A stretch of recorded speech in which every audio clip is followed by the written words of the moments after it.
Hello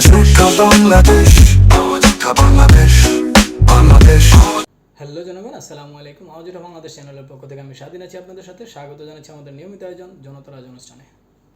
আমরা আজকের দিনের বিশেষ বিশেষ সংবাদগুলো দেখে নেব। প্রধান উপদেষ্টার সাথে ব্রিটিশ হাইকমিশনার সাক্ষাৎকার। মুজিবনগর সরকারের সকলেই মুক্তিযোদ্ধা বিষয়ক মন্ত্রণালয়।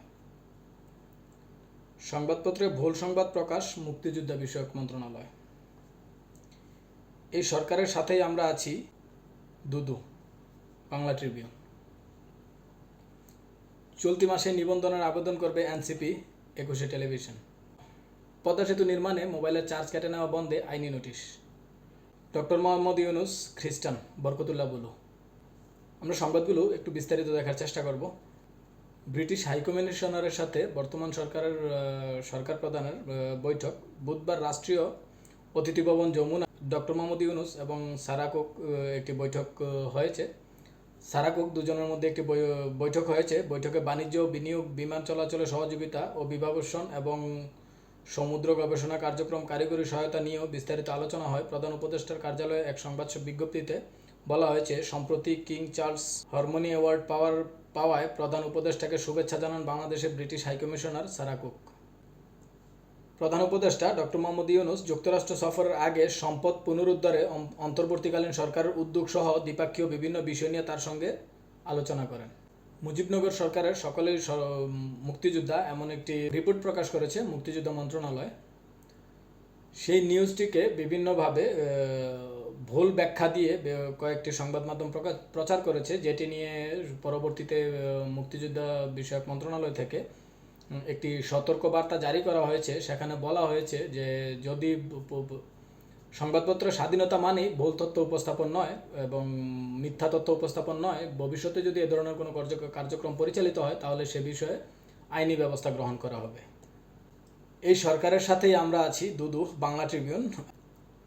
বিএনপির ভাইস চেয়ারম্যান শামসুজ্জামান দুদু বলেছেন, 10 মাস হতে চলল গণ অভ্যুত্থান, স্বৈরতন্ত্রের পতন হলেও এখনও গণতান্ত্রিক বাংলাদেশে নির্বাচনের জন্য যে পদক্ষেপ সেটা নিতে পারি নাই, সেটা হচ্ছে সাধারণ নির্বাচন। সেটাই আমরা করতে পারি নাই। সংস্কারের নামে শেখ হাসিনার মতো উন্নয়নের ছবক শেখাচ্ছে এই সরকার। যতদিন নির্বাচিত সরকার প্রতিষ্ঠা করা সম্ভব না হবে ততদিন দাফন কাফন করা যাবে না।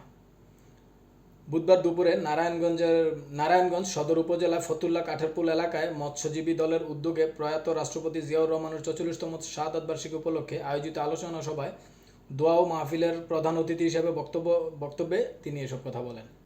জাতীয় নাগরিক পার্টি এনসিপি চলতি মাসেই তারা তাদের নির্বাচনী যে দলীয় নিবন্ধন, সেই দলীয় নিবন্ধন আবেদন করবেন বলে জানিয়েছেন দলটির আহ্বায়ক নাহিদ ইসলাম। বুধবার 4 জুন রাজধানীর রূপায়ণ টাওয়ারে দলীয় অস্থায়ী কার্যালয়ে আর্থিক নীতিমালা ঘোষণা, ক্রাউড ফান্ডিং কার্যক্রমের উদ্বোধনী অনুষ্ঠানে তিনি এই আহ্বান জানান। তিনি বলেন, আর্থিক সচ্ছলতা এবং জবাবদিহির বিষয়টি বাংলাদেশের রাজনৈতিক সংস্কৃতিতে জাতীয় নাগরিক পার্টি নিশ্চিত করতে চায়। আমাদের নীতিগত জায়গা হচ্ছে আর্থিক সচ্ছলতা ও জবাবদিহি, কিন্তু আমরা যদি সামগ্রিকভাবে রাজনৈতিক সংস্কৃতি পরিবর্তন করতে চাই তাহলে এটা কোনো একক দলের পক্ষে সম্ভব নয়। আমরা চাই রাজনৈতিক সংস্কৃতিতে অন্য রাজনৈতিক দলগুলো এই আর্থিক সচ্ছলতার বিষয়টি আসতে হবে। যদি সবাই আর্থিক সচ্ছলতা বিষয়টি নিয়ে আসতে পারে তাহলে বাংলাদেশের রাজনৈতিক সংস্কৃতিতে একটি গুণগত পরিবর্তন আসতে পারে। পদ্মা সেতু নির্মাণে মোবাইল সারচার্জ বন্ধে আইনি নোটিশ। রিপোর্টটিতে বলা হয়, নিজস্ব অর্থায়নে পদ্মা সেতু নির্মাণের জন্য মোবাইল ফোনের ব্যয়ের উপর চলমান সারচার্জ কর্তন বন্ধে সরকার ও সংশ্লিষ্টদের আইনি নোটিশ দিয়েছেন বেসরকারি ভোক্তা অধিকার কনসার্ন কনজিউমার সোসাইটি, সিসিএস।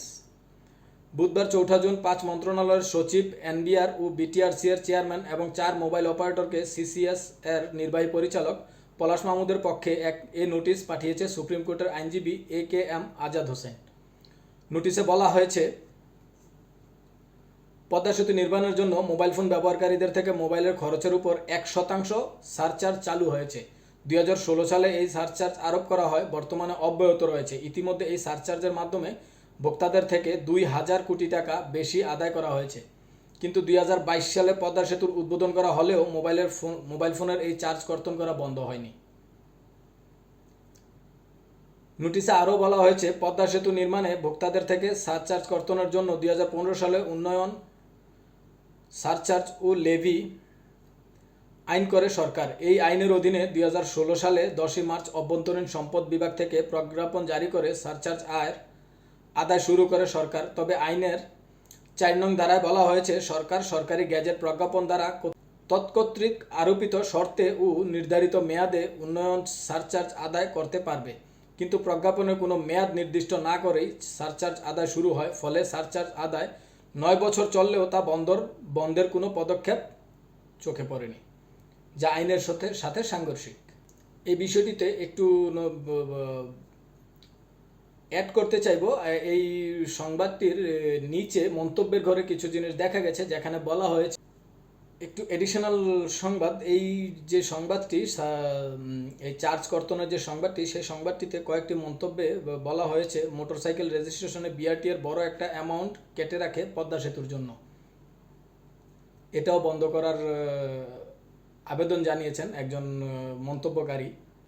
এদিকে বর্তমান সরকারের প্রধান উপদেষ্টা ডক্টর মোহাম্মদ ইউনূসকে খ্রিস্টান বলে এক মন্তব্য প্রকাশ করেছেন বিএনপির পরিচিত মুখ বরকতুল্লাহ বুলু। আমাদের সাথে থাকার জন্য ধন্যবাদ। ভালো লাগলে একটি লাইক দিয়ে যাবেন, একটি মন্তব্য করে যাবেন কেমন লাগলো, বন্ধুদের সাথে শেয়ার করবেন, সবাইকে দেখার সুযোগ করে দিবেন। আসসালামু আলাইকুম।